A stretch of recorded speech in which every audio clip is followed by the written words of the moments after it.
So, share screen.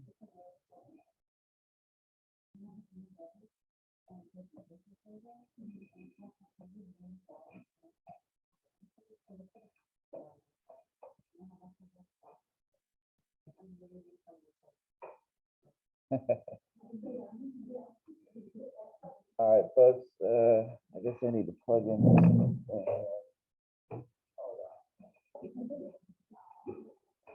Just when I thought I was ready.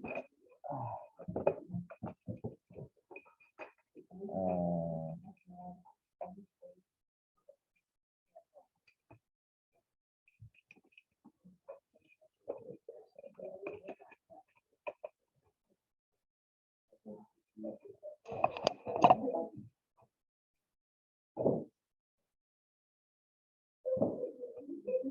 there we go. All right, so here's our exam from last time. We need to factor this, and whenever there is a that's not equal to 1, it's kind of a pain. So remember, the trick was to look at your a times c, which is 12. And we need two numbers that multiply to give us 12, but add to give us what b is. In this case, it's 7. So if we can find two numbers, then this thing will be factorable. Let's see what 4 and 3 will work. 4 and 3. Multiply to give us 12, add to give us 7. And that tells us how to break this 7x up. We'll write it as 4x plus 3x.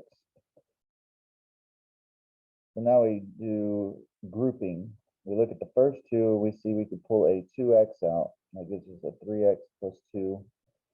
And this, we already have a 3x plus 2, but we'll write it as 1 times 3x plus 2. The reason why we do that is because you see we have a 2x and we have a 1. They're both being multiplied by 3x plus 2. That's the trick. Got it? So for number 2, we'll do the same thing. A times c is negative 6. B is minus 1. So two numbers that multiply to give us minus 6 that add to give us minus 1 would be what? Minus 3 and positive 2. So that tells us we could take this minus x and rewrite it as minus 3x plus 2x. So grouping, we could pull a 3x out of the first two terms. That would give us an x minus 1. Now we need to turn this into something times x minus 1. And it turns out we could pull out a 2. So now we have a 3x and a 2, both multiplied by x minus 1. Y'all got the trick down now? All right. So here's your quiz. All right. Factor. And we will take what? I can do this in 10 minutes, right? Probably do it in 7.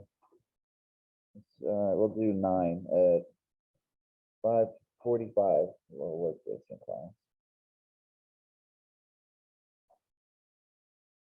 Looking at this thing, the first thing I would do is notice everything is divisible by 3. 2x plus 1, right? Now let's look at this and factor that. So let's do our little trick here. A times c, 3. B is 2. So I need two numbers that multiply to give me 3, but add to give me 2.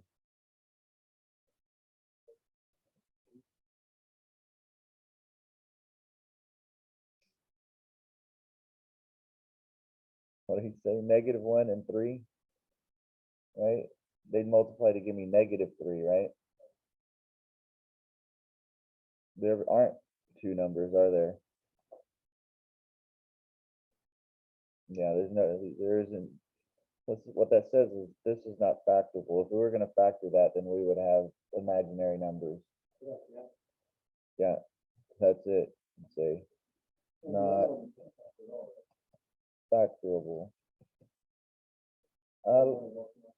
Let's look and see. I can't pull. Well, yeah, this one's screwed up. This one's supposed to have an X there. So yeah, that one's that one's not factorable either. I mean, we could try. Let's make something up, right?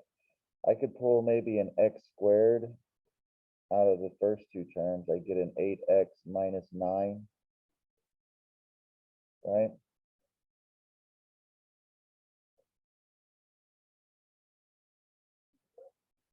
I can pull an X, but I mean, it's not factored the way we want it to be factored, but that's,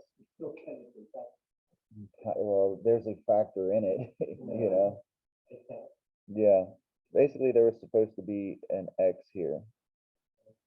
So let's see what it would be if there was an X there. If there was an X there, like there should have been, you can factor out an X out of everything, right? And then this might be factorable. Let's see if we can factor this. We do our A times C. What's 8 times 6? 48. We got a negative 48. And let's look at B here is negative 9. So two numbers that multiply to give us negative 48, but add to give us negative 9. Let's see, what could we do? Well, what is 48 divisible by? 48, it's divisible, yeah, what, 12 and 4, but yeah, that would work, right? If we did a negative 12, a positive 4, is that right? No, that ain't gonna work. What? Let's try something else. What, an 8? 6 and 8? Let's see, 48 is divisible by, let's see, not 14, let's see, 16, 16 and 3, no.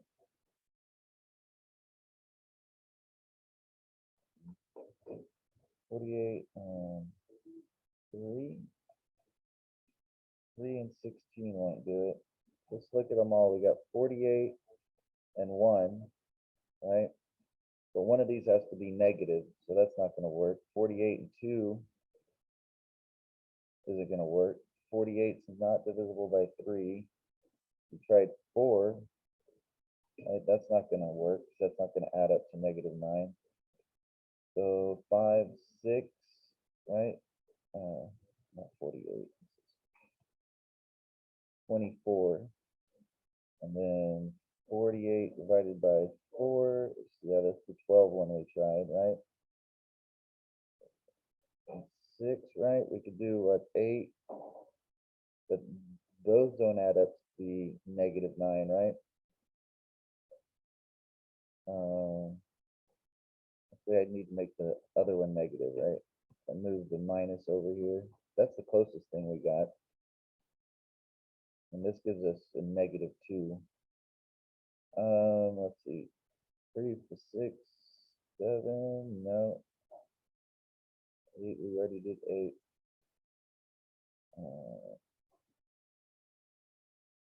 10, 11, 12. I think that we've looked at all the possibilities, right?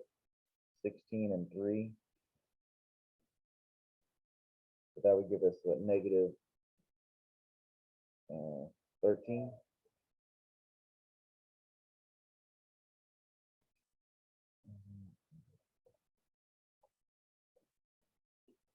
Yeah, I don't think we can get that one either. I screwed up on my addition. I was making the problem. Yeah, if you can't find a P and a Q, then that'll satisfy this. You can factor it, but you're gonna have imaginary numbers. For what we're doing. Yeah, unless I'm missing something. I mean, I don't think whenever you say whenever you try you wouldn't want it to factor, you can quadratic, you want it to not factor. if you use the quadratic formula, you're gonna get imaginary numbers and No, stuff, that's. so yeah, that's all you- yeah, this is pretty much all you can do, so we put, this one is not factorable either. Well, I mean, I guess we could say it's factorable, it's X times that, you know, this I isn't mean, but then you factorable. have to- Isn't that basically take the top one both the factors? Basically the same, like as far as it's on the. Yeah, you know, it just depends on what you want to call factorable. You know, it didn't meet our expectations, so, Yeah, but by that, but, that part, you might as well just go by the book definition. yeah, so, yeah, that's the best we can do on that one. Sorry, I was in a real hurry trying to get things ready. I don't have much time on Thursdays. Yeah, Thursdays. All right, so we are in section, what is this, 2.4? Is that where we're at? Yeah, we're in 2.4, so we're looking at rational functions here.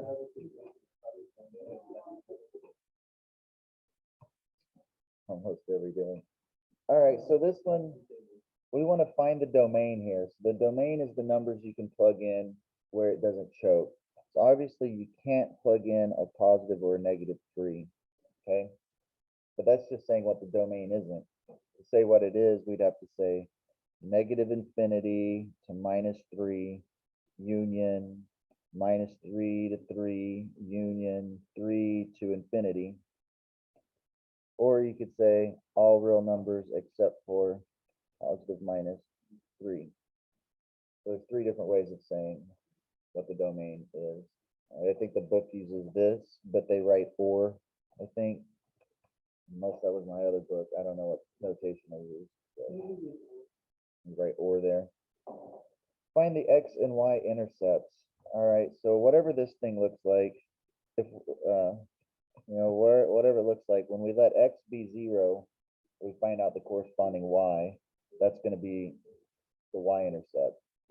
And if you let Y be 0, you'll find the X-intercept. So let's see what we can do. If we let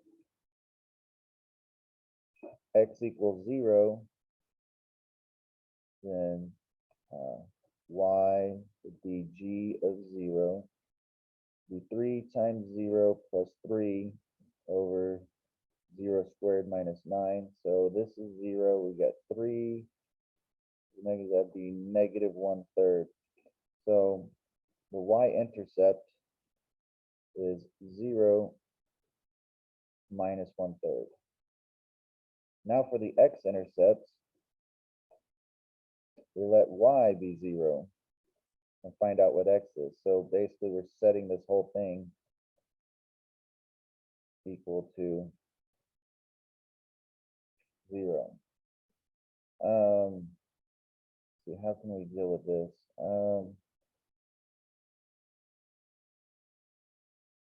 We could factor maybe. This is x minus 3 times x plus 3. Let's do some factoring here. The top is 3 times x plus 1. The bottom is x minus 3 times x plus 3. So we can't cancel anything out, right? Well, what we can do is multiply both sides by x squared plus 9, right? We multiply both sides by this, we simply get 0 equals 3x plus 3, right? So we're looking to see when is the top 0, right? We're already assuming the bottom can't be 0 because we're not going to plug numbers in that would make the bottom 0, right? So this is 0 when the top is 0. So this tells us that x is -1. So our x-intercept is at -1, 0.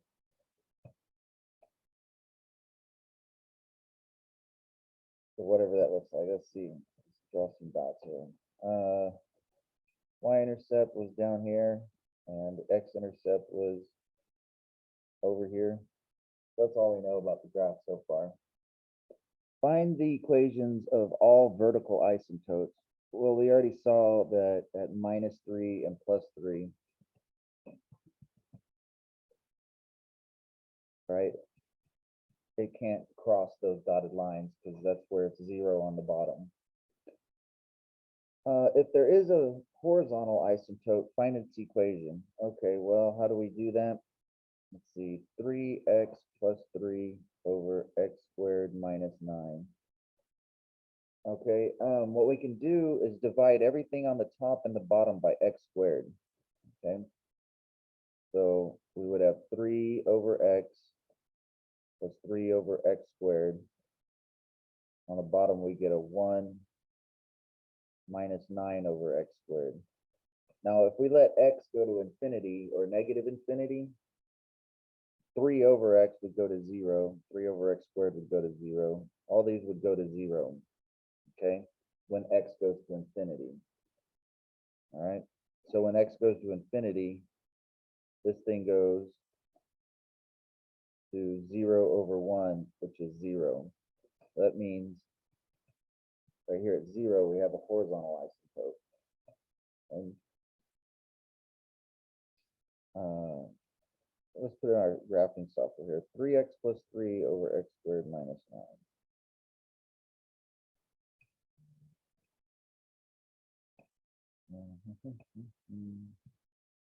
So 3x plus 3 over x squared minus 9.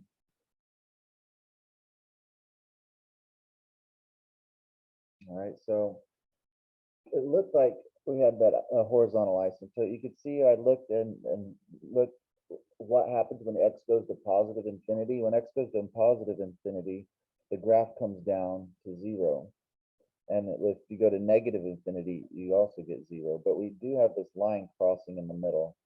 I don't know how they would describe that. So it's not a horizontal asymptote completely, because it does cross at 0 there. Let's see what they have to say about that. See, last time we did a different problem.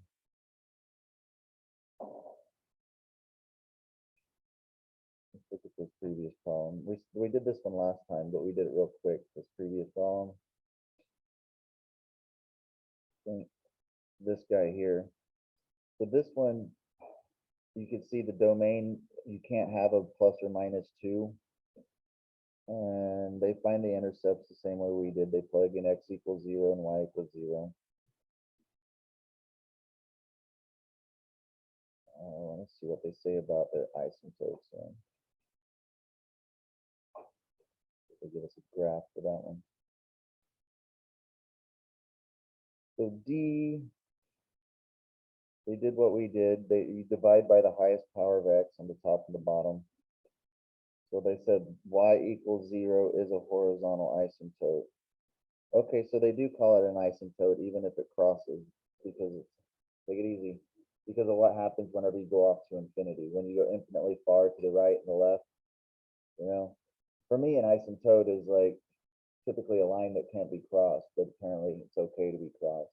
It's just what it guides you whenever you go to infinity. Like these vertical asymptotes, because it's a function, you can't cross a vertical asymptote, right? And the function goes off to infinity whenever you approach it. But horizontally, I guess you can cross it. Horizontally, what they're interested in as far as an asymptote is what happens whenever you go infinitely far to the right or to the left. So this thing has a horizontal asymptote at y equals 0. And then our function here looks exactly like the last one, doesn't it?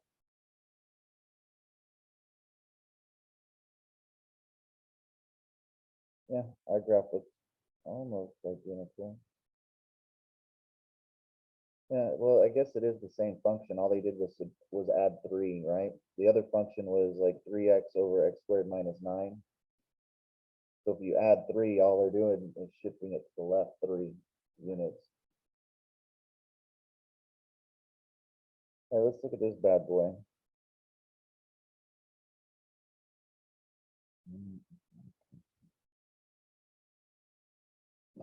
Analyze it a little bit. So this thing's big and ugly, right? But one thing you want to do is factor and see if this thing will reduce. You can see here, those can reduce, right? Now, these aren't exactly the same graph.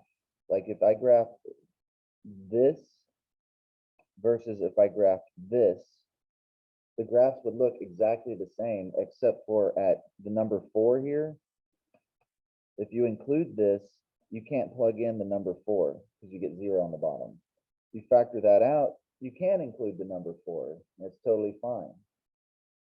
So the only difference is like, let's say, let's oversimplify it. Let's say here's the graph of it without. So at 4 here, there would be a bubble. Like that one spot, the function doesn't exist. If you have this on the bottom, because you can't plug in the 4. But if you factor those out, this is the only difference in this function is that bubble's gone now. Otherwise, it's exactly the same. Does that make sense? Yeah, okay, good. Let's see, what do they want us to find out? They wanted us to figure out, oh, the intercept, no, the domain. Okay, so for part A, the domain, obviously x can't be 4 or positive or negative 2. Okay. Right now, if they do what they said, if x is not 4, then we can cancel the factor from the numerator and the denominator, leaving f of x. So yeah, here's their open dot explanation. So as is like this or like this, you can't plug in a 4, but again, if you do reduce it, you get a different function. It's exactly the same except for at that one point. So what was part B? Find the intercepts. Well, if we let x equal 0, then what would we have? We would have, what would our y equal? We'd have 3 times 0, which is 0, times anything is still 0. On the bottom, we would have a -4 times a -4. Doesn't matter what that is. 0 divided by anything is 0. So our y-intercept is 0, 0. Obviously, that's also an x-intercept because the origin is on both the axes. Now, if we do it the other way, let's say let y equal 0. So if we set this whole thing here equal to 0 and solve for x, well, this thing is 0 only when the top is 0. If the top is 0, then the whole thing is 0. So we need to solve for our x here. And this is 0 when x is either 0 or 4. So we have two x-intercepts. One, I mean, y, yeah, x-intercepts. We have two of them, one at 0, 0, and one at 4, 0. How do we find the, multiply this out? Actually, it'd be easier to do it the other way. It's easier looking at like this. To find the horizontal asymptotes, it's better to look at this than this, all right? What's the highest power of x here? It's cubed, right? So if I divided everything by x cubed, I could rewrite this as 3 over x minus 12 over x squared over 1 minus 4 over x minus 4 over x squared plus 16 over x cubed. All right. So looking at this, it's like when x goes to infinity, you can tell because the x has the highest power on the bottom. If x goes to infinity, this whole thing's just going to go to 0. You can see that because this would go to 0, this would go to 0, all these go to 0. This thing is going to, on the top, you have 0 over 1, which is just 0. So when x goes to infinity, you have infinity cubed on the bottom and only infinity squared on the top. So when I look at this, I see, this is basically 3 over x, roughly. When x goes to infinity, none of these matter. Only these do. It's basically like 3x squared over x cubed. That's really just 3 over x. So when x gets really big, this thing just behaves like 3 over x. And when x goes to infinity, this thing just goes to 0. Okay. So that means horizontal asymptote at y equals 0. Let's graph this thing. What is this? 3x minus 4. Okay.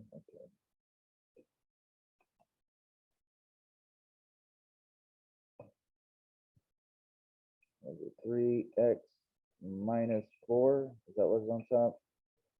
Divided by,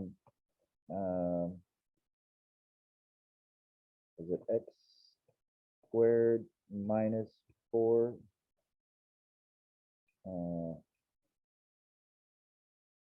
Times, what is it? X minus 4.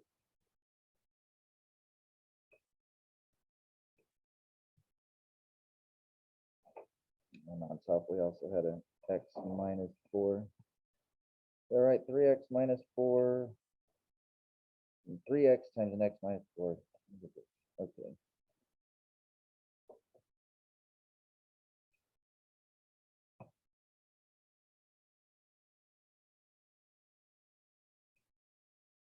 Oh, damn it.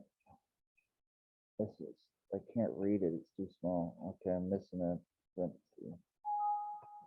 Fucker. 3x times an x minus 4 divided by x squared minus 4 times x minus 4.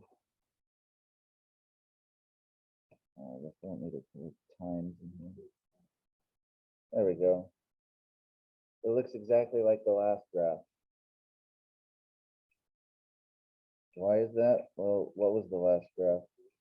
3x plus 3 over x squared minus 9. It's roughly the same. You got a line, right? That's linear, mx plus b, and then a quadratic.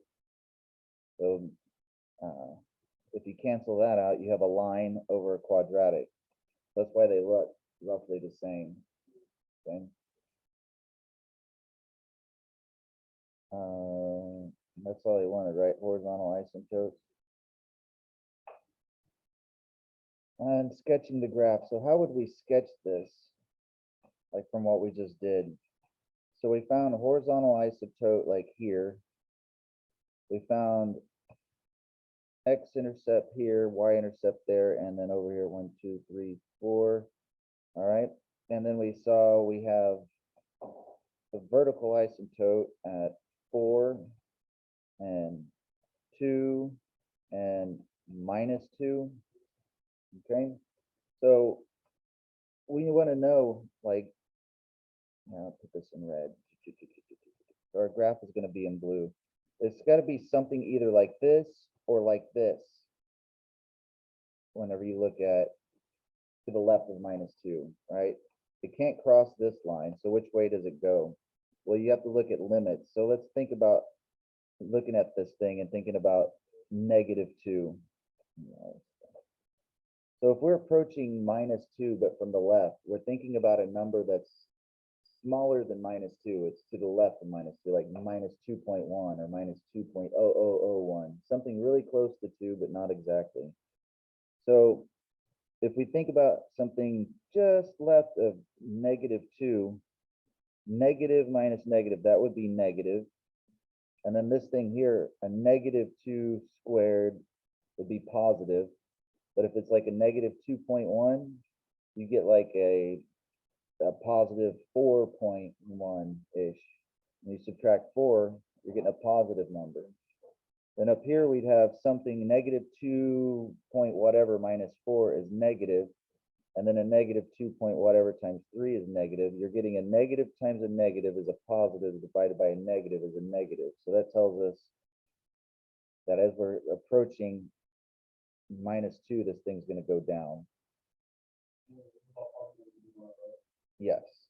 And we already saw since we know this thing's going down and this thing can't cross this dotted line, we know it has to look like that over here.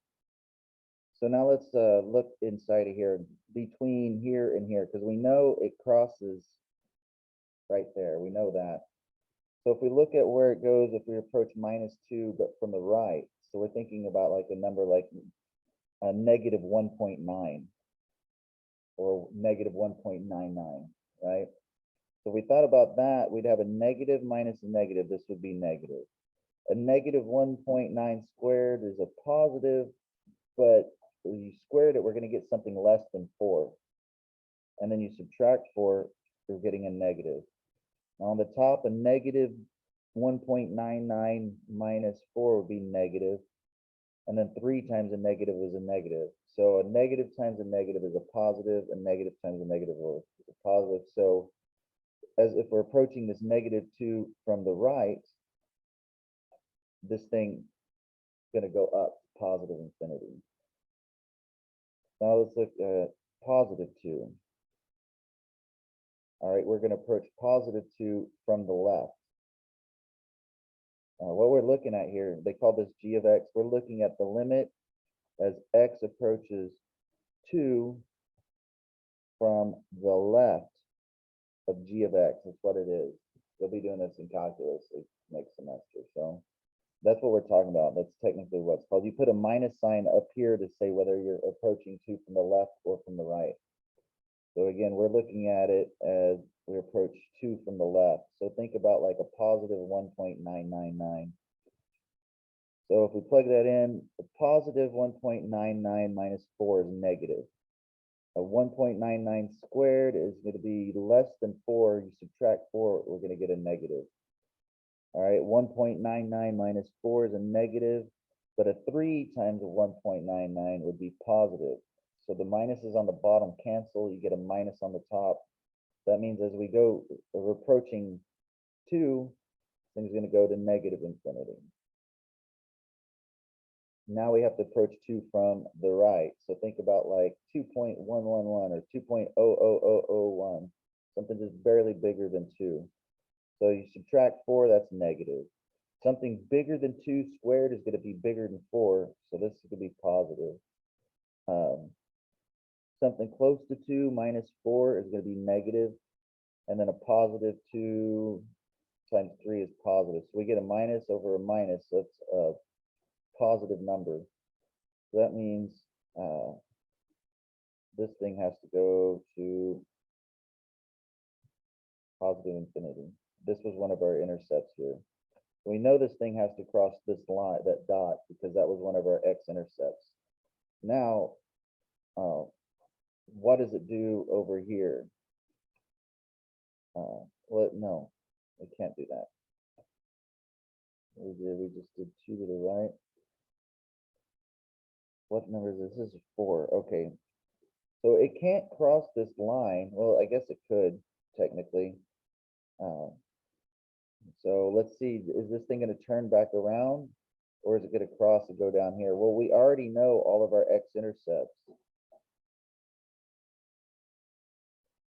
Hold on. How did I draw this? Here's our 2, 4. So this one throws out, okay.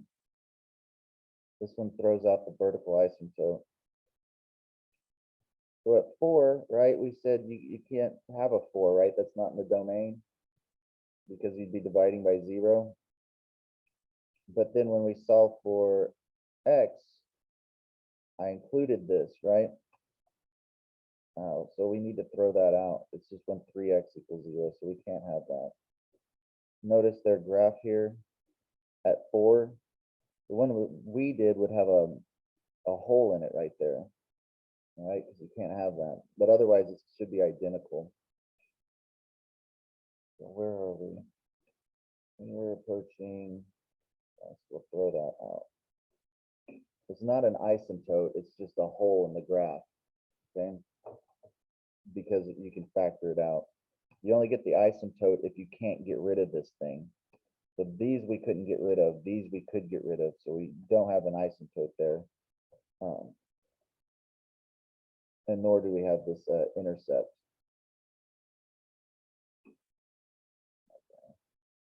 2. Okay, so we know it goes up like that, but we know it can't cross this dotted line. So it means it has to approach the dotted line, our horizontal asymptote. There we go.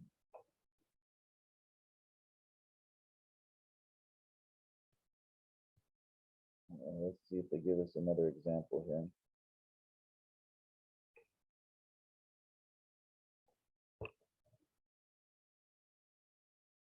Oh, there's their graph. So yeah, their little graph there has a hole in it right at 4. Yeah, I posted in notes.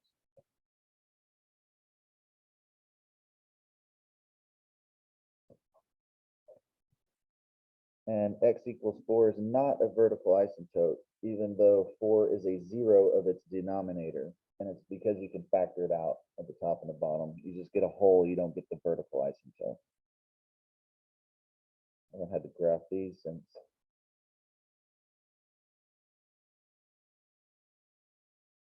eighth grade. I haven't looked at any of this math since 8th grade. Well, now I know. Let's see. Procedure.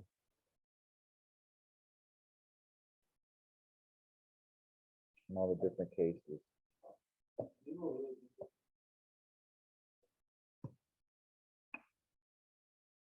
Well, it depends on what you do with your mind, right? Do you really need to know how to read and write? Yeah, you will. I mean, if you're in finance, you need to know all the math. You ever watch that channel, the Bloomberg channel? All it is just graphs constantly all day. The finance channel, that's all you'll be looking at is charts and data. That's what it is. Finance is data analysis, projections, predictions. Yeah. Yep, a lot of statistics. And this is like, again, it's 7th, 8th grade math. So yeah, you're gonna need it if you do anything, important.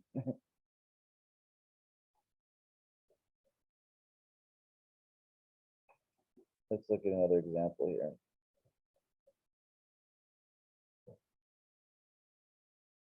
I guess we should look at their special cases. Let's look at their cases. So you have a rational function. If there is no real 0 in common, but C is a real number, then the line is a vertical asymptote. Yeah, okay. Cancel linear fire, okay.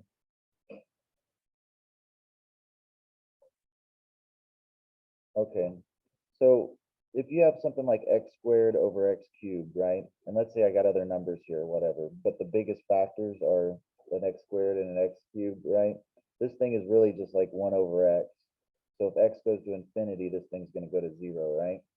What if I have something like 2x cubed, or let me do an x cubed plus blah, blah, blah, over like a 3x cubed plus blah, blah, blah, where all the blah, blah, blahs are less than x cubed, right?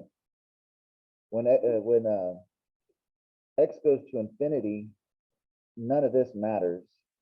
And these are basically going to cancel out, and you're just going to get 2/3.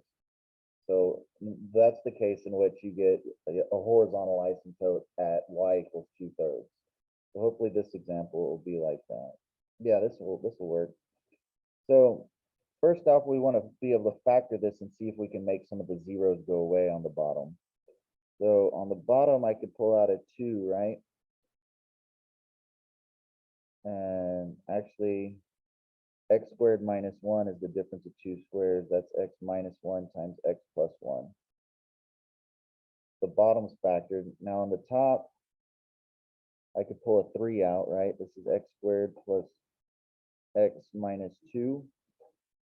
And I got a 3. Can we factor that? Can we eyeball it? There's no a here, so I know I need an x and an x.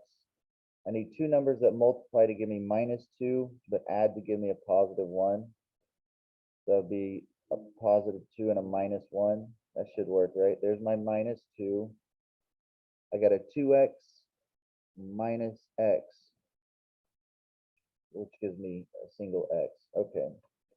So looking at this, we see we can get rid of those, right? So our domain is everything except for -1, right? So if we're gonna graph this at -1, we're going to have a vertical asymptote.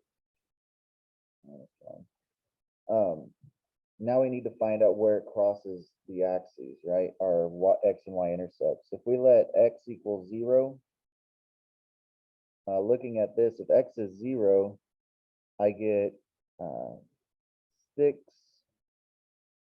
over 2, which is 3, right? Y'all saw that? So our y-intercept is 0, 3. So 1, 2, 3. All right. So that's our y-intercept. Now for our x-intercept, if we let y be 0, meaning if we set this dude equal to 0, what do we have here? 3. No, okay. We want to set this guy equal to 0 and solve for x. It's basically, when is the top 0? The top is only 0 when x is -2, right?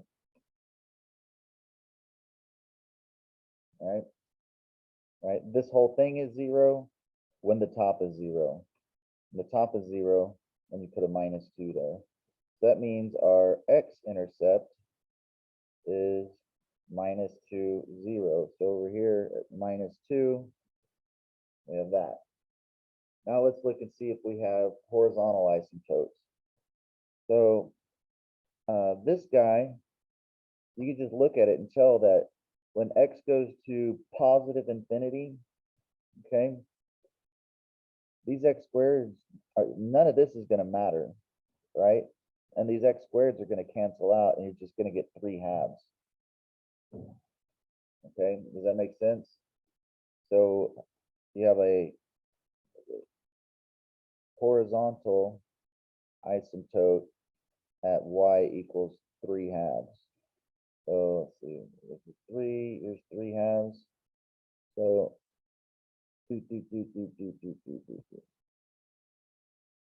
so we'll start at this point here and see what, if when we go to the left, since we have to go through this point, this thing has to look like this. It has to. And so now what can this thing do? If this thing could go up or it could go down, it's probably going to go down here, okay? Oh, we have our vertical asymptote. Yeah, this thing has to go down. So we can make sure. Let's think about a number just slightly less than -1, like -1.0001, right? So we plug that in, this would be negative, and then on the top, this would be positive. So yeah, this thing would go down to -infinity. Now let's look at this point. As we approach -1 from the right, we're thinking of a number like -0.99999, right? So -0.999 plus 1 would be positive, and up here, -1.999 plus 2 would be positive. So this thing is going to go to positive infinity. And then to the right, there are no other asymptotes. This thing has to approach this. So that's it. That's our graph.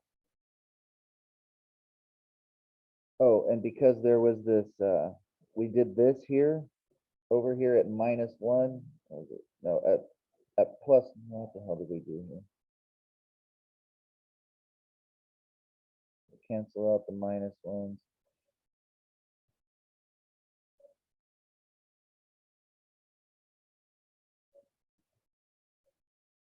Yeah, at +1, right? If you plugged in a +1, you got a 0 over 0. So over here at +1, we have to put a little hole in it, right? Because this guy, we're graphing this guy, and this guy has an x -1 down there, and you can't plug in a +1. Don't forget the little hole in the graph. Okay? Because the graph of this is not the same as the graph of this. The only difference is the hole in the graph. And there we go. Analysis complete.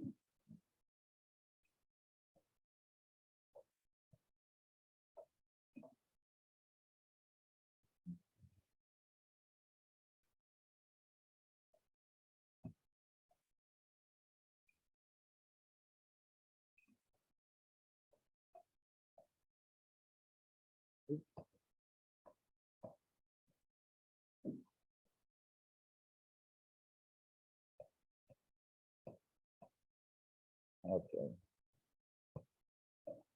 All right, so I got a cubed over a squared, right? If x goes to infinity, this thing's gonna go to infinity, right? Because the power on the top is bigger than the bottom. So that means that as I go to the right, this thing's gonna go up. Further I go to the right, the further it's gonna go up. I can tell you that right now. Let's see if we could factor anything out. I could pull an x out of the top. This would be an x times an x squared minus 4, right? That's the difference of two squares. So that's x minus 2 times x plus 2. On the bottom, I can pull out an x and have an x plus 5. So we could do that, right? All right, but we have to remember that this is not the same as that. That's okay. That tells us that we have a vertical asymptote. Vertical asymptote at x equals minus 5, right? So we do this, we'll do there's 1, 2, 3, 4, 5. We're gonna have a vertical asymptote. Okay. Let's find our, so our domain is anything except for 0 and minus 5, right? Now let's find our intercepts. So if we let x be 0, we would get 0 over 0. But over here, let's see, if we let x be 0, we get minus 2 times positive 2 over 5. So it'd be minus 4 bits, right? So our y-intercept is 0 and minus 4 bits, which is like right here. I'll do it in blue. Our graph will be blue.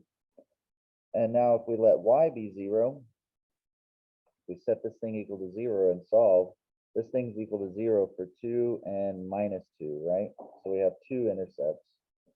And x is either positive or negative 2. So our x-intercepts are at 2, 0 and minus 2, 0. So 1, 2 and minus 2. Okay. So and now how would I do this? The horizontal asymptotes, we look at infinities, right?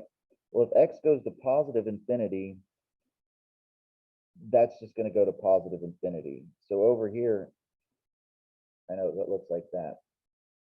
Okay. Now, to the left, though, what does my graph look like over there?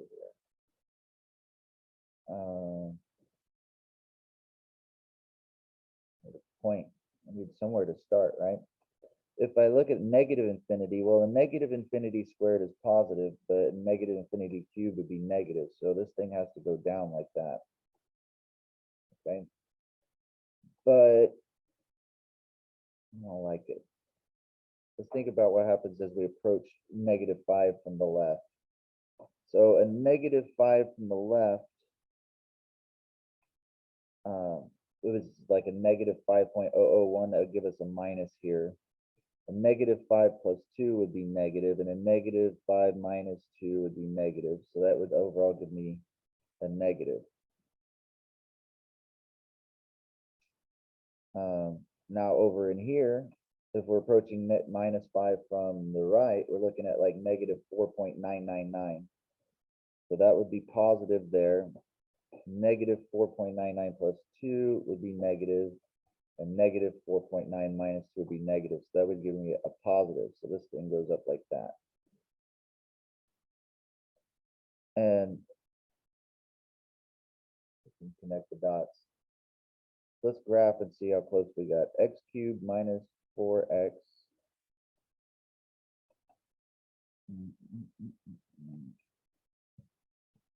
X cubed minus 4x divided by, what is it? X squared plus 5x.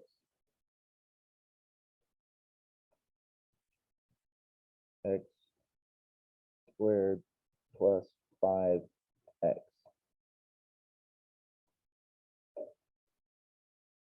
Not even close, was I?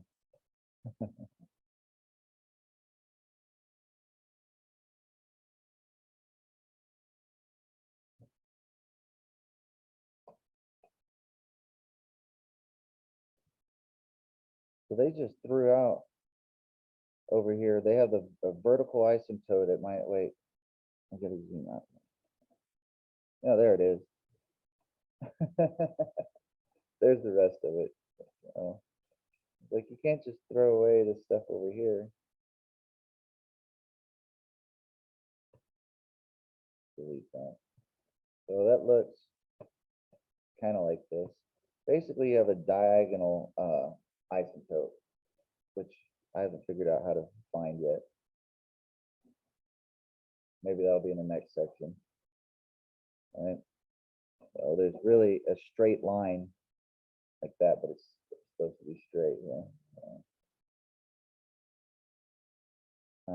But they haven't told us how to find those yet. All right, the function is bounded if if it doesn't go up to infinity or down to negative infinity, then it's called bounded. All right, employee training. That's not as fun.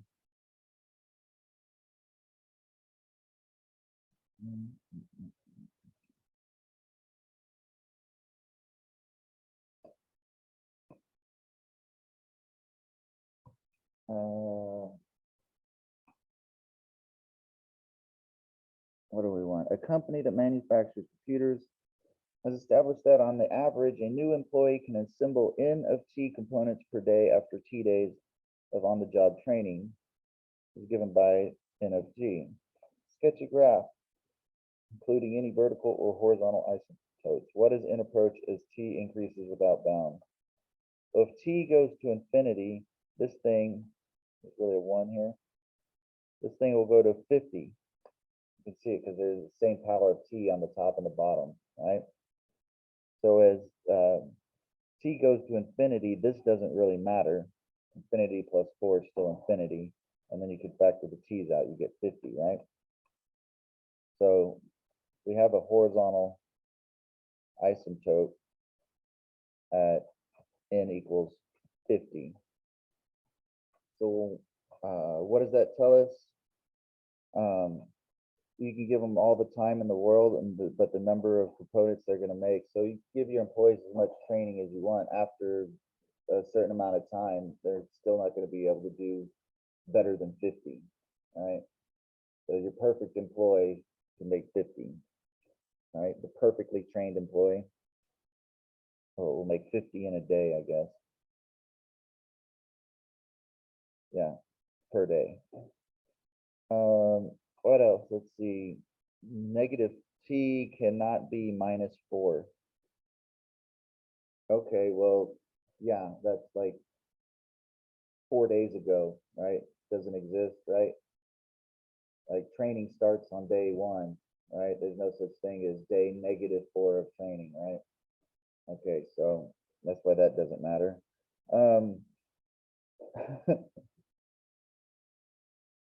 I guess it's like if you took away 4 days of training, right? Like you walk in and you just like give them a lobotomy, taking away 4 days of training from you.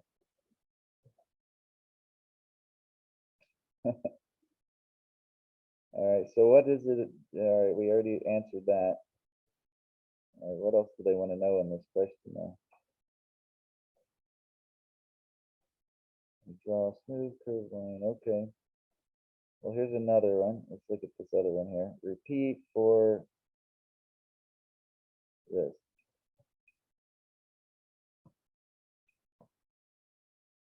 All right, same thing here. When T goes to infinity, that doesn't matter.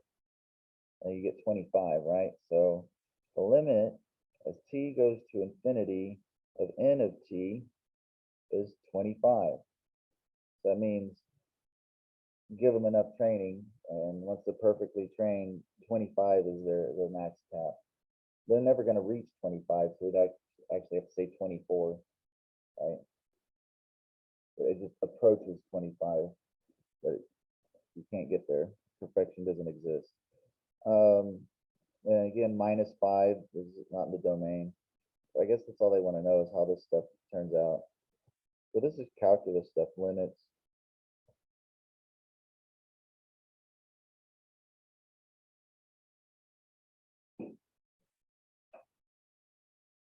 That's it for 2.4. So let's see. Boom. So make sure you do your homework for 2.4 in my math lab and start working on 2.5 because it's next. I'll handle that. All right, now I have to invent a problem here for your daily exam. Is this number 12? What do y'all want to do? You want a graph or factor? Factor, okay. All right, in Zoom land, I have to stop sharing for a second. And I'll invent a problem here. I'll try not to screw it up this time.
Okay.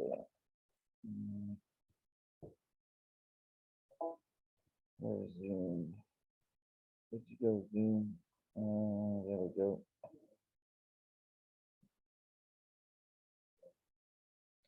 All right, there you go.